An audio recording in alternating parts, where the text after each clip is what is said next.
Bonjour, dans cette vidéo on va s'intéresser à la correction de la fiche problème hors série.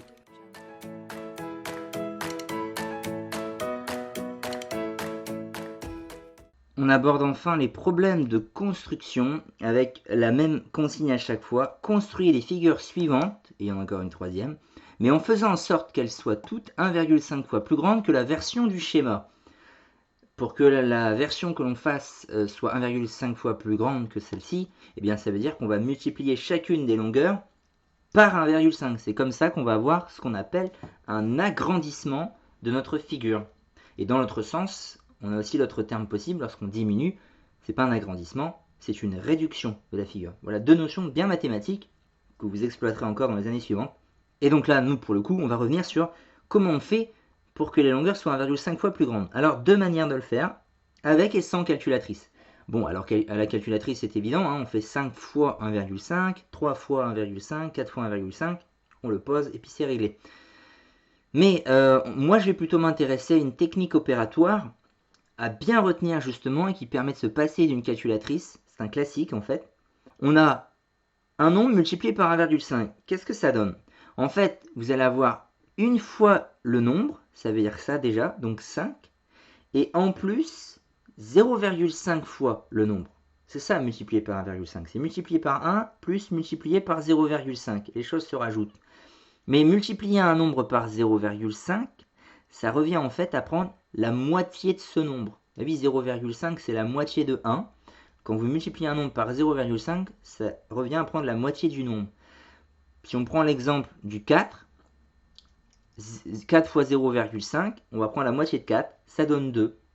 Et en fait, du coup, quand on multiplie un nombre par 1,5, ça revient à prendre le nombre, là c'est l'information contenue dans le 1, donc on va prendre 4, et à lui rajouter en plus la moitié.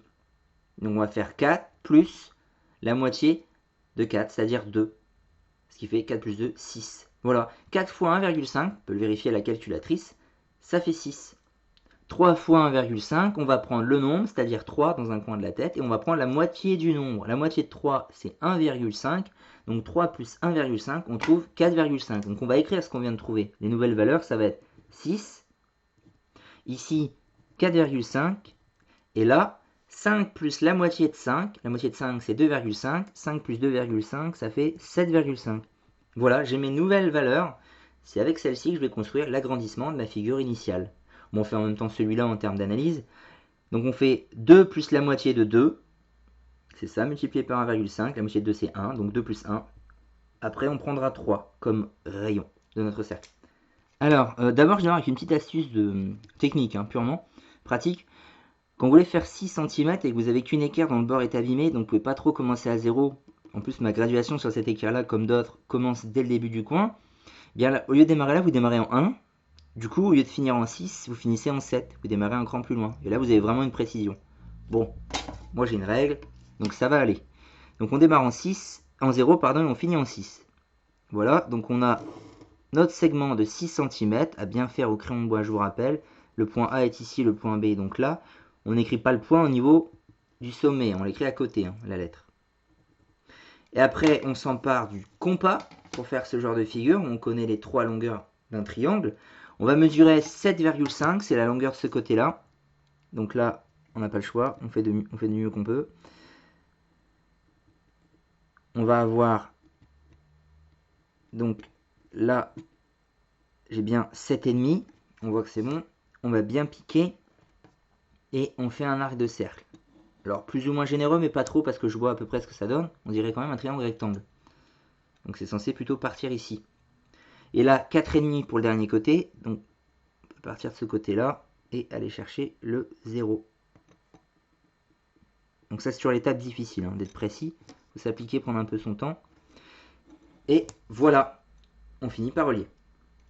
Voilà, c'est relié, on met bien la lettre, on met bien les longueurs, c'est encore mieux. Là, il n'y avait pas d'unité de préciser. Bon, vous pouvez faire en carreau hein, éventuellement, mais bon, l'idée était plutôt d'aller faire en centimètres. Pour la deuxième figure, ça va être beaucoup plus rapide, hein.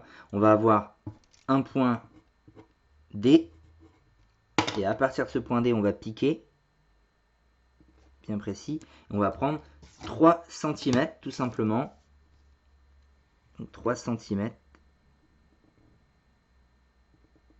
Et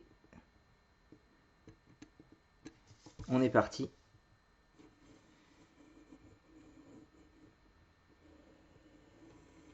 Donc là, il y avait un petit défaut technique, c'est qu'il y avait un trop grand décalage. J'aurais dû rentrer.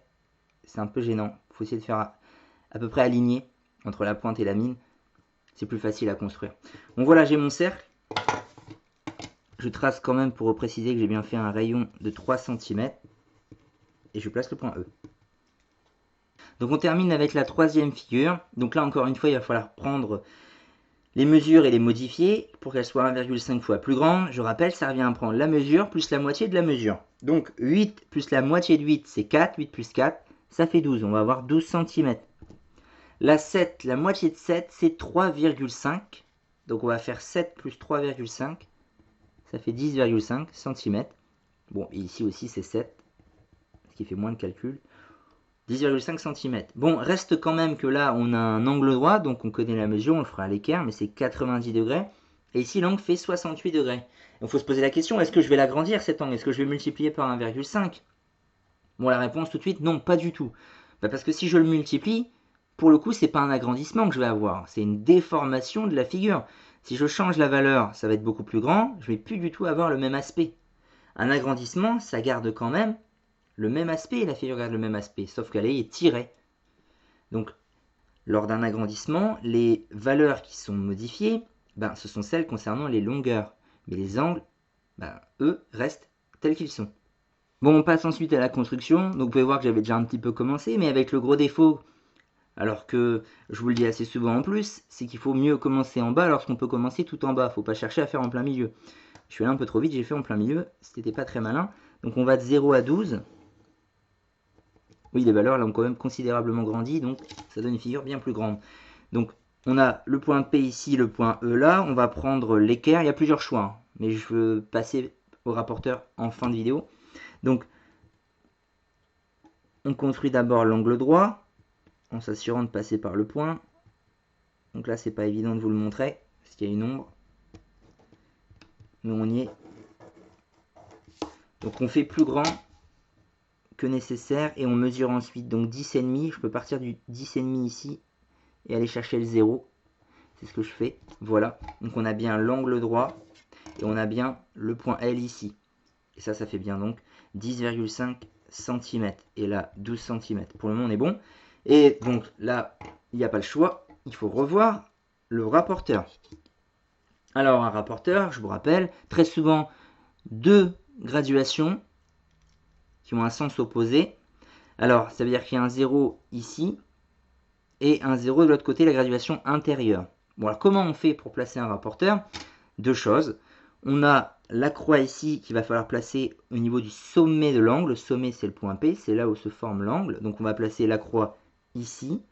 Et en plus, on a un trait là qu'il va falloir aligner avec l'un des côtés de l'angle. Là, en l'occurrence, le côté qui est formé, c'est le côté PE.